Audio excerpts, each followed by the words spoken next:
स्वागत है। चले सीधा आपको यमुनानगर लिए चलेंगे, जहां कांग्रेस के राष्ट्रीय अध्यक्ष मल्लिकार्जुन खड़गे चुनावी जनसभा को संबोधित कर रहे, क्या कुछ कह रहे सुनाते हैं आपको। कारण देश भर में 30,45,000 पंचायती प्रतिनिधि बने, उसमें 14 लाख महिलाएं पंचायती प्रतिनिधि बने।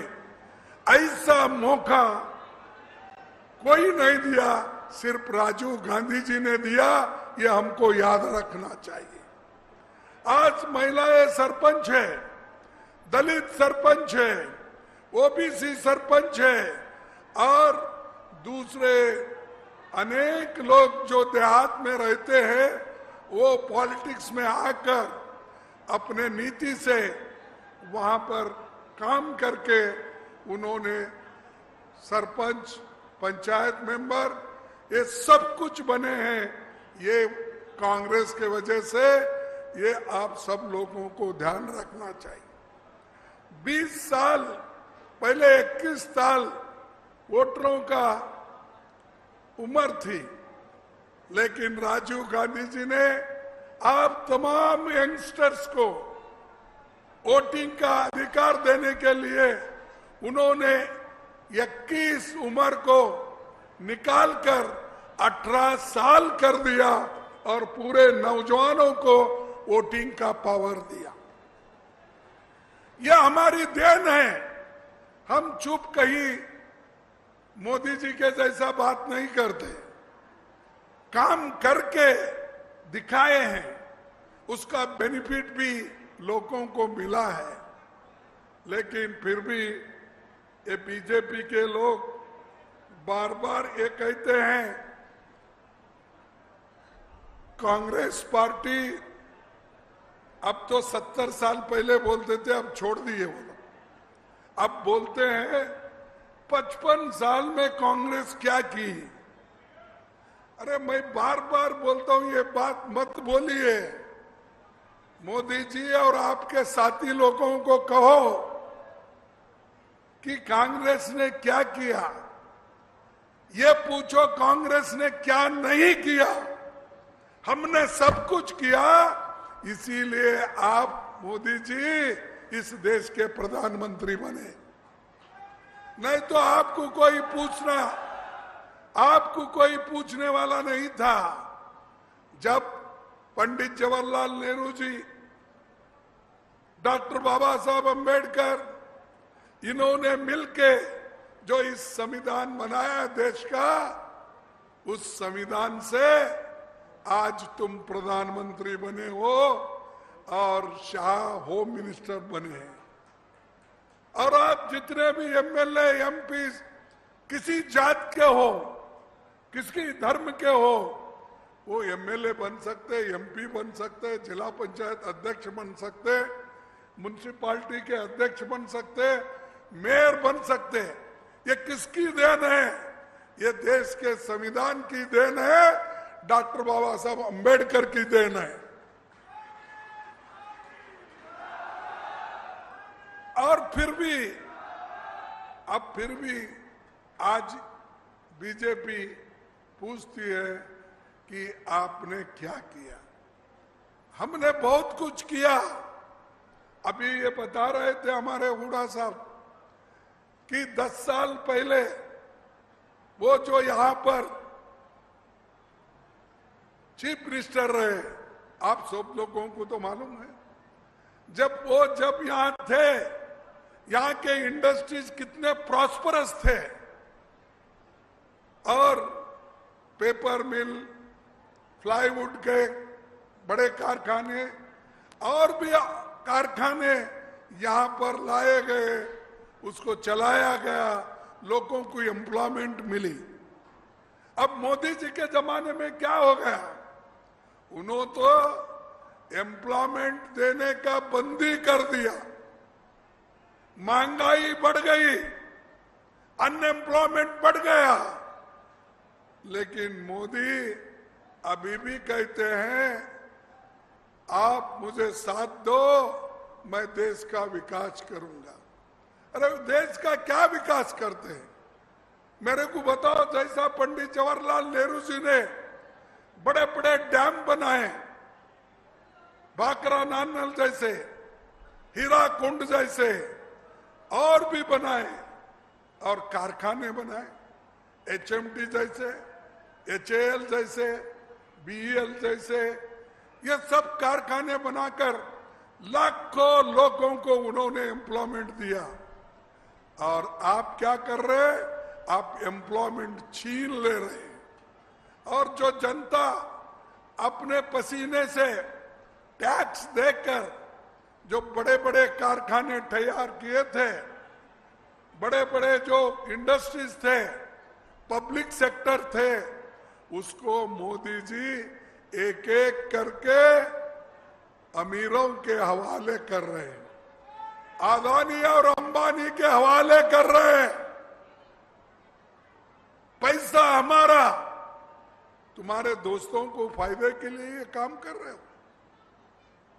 आप कहते हो मैं सच्ची देशभक्त हूं, देश मेरे वजह से आज मजबूत है।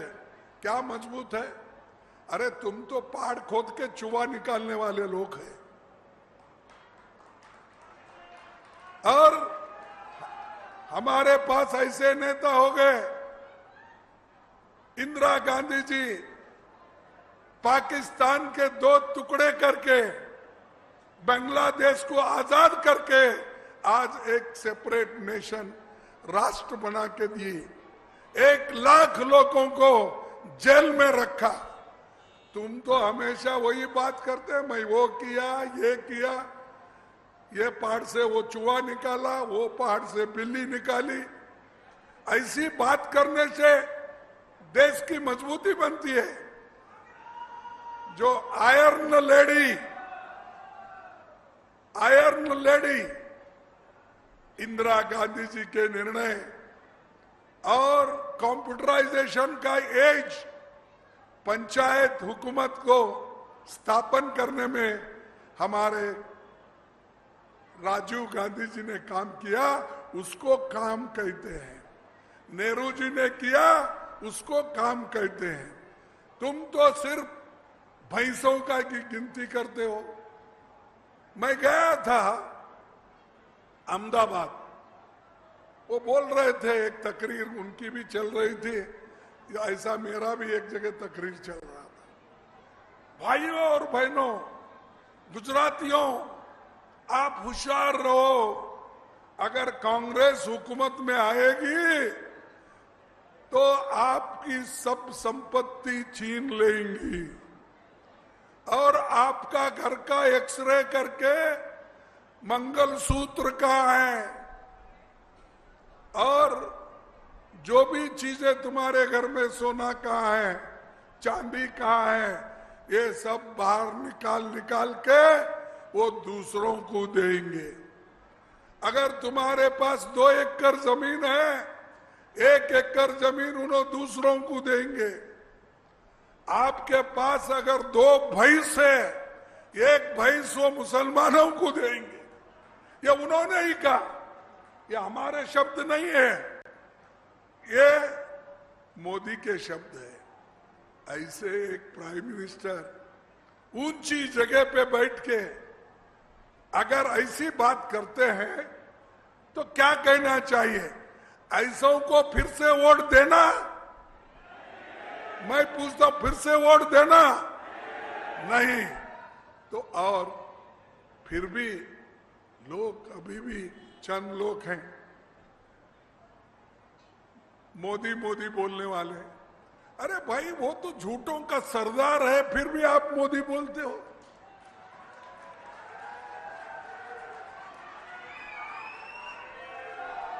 मैं किसी को गालियां देना नहीं चाहता। मैं मोदी के खिलाफ नहीं हूं, लेकिन मोदी के विचारधारा के खिलाफ जरूर हूं और उससे लड़ रहा हूं। आरएसएस के विचारधारा के खिलाफ हम लड़ रहे हैं। संविधान को अपने हक छीन लेना चाहते हो, उसके खिलाफ हम लड़ रहे हैं। लोकतंत्र को आप मिटाना चाहते हैं, उसके खिलाफ हम लड़ रहे हैं।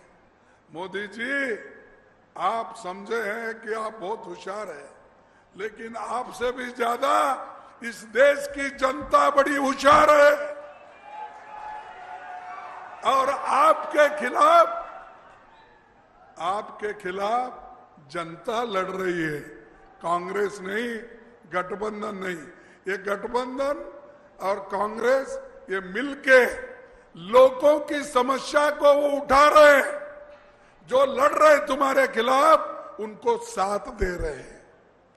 ये लड़ाई जनता और मोदी के बीच में है, जनता और बीजेपी के बीच में है, क्योंकि लोग तंग आ गए।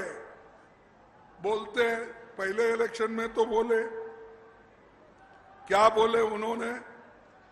पहले इलेक्शन में उन्होंने बोला भाई, अरे बाद में बोलो भाई, जिंदा गिंदा रन दो।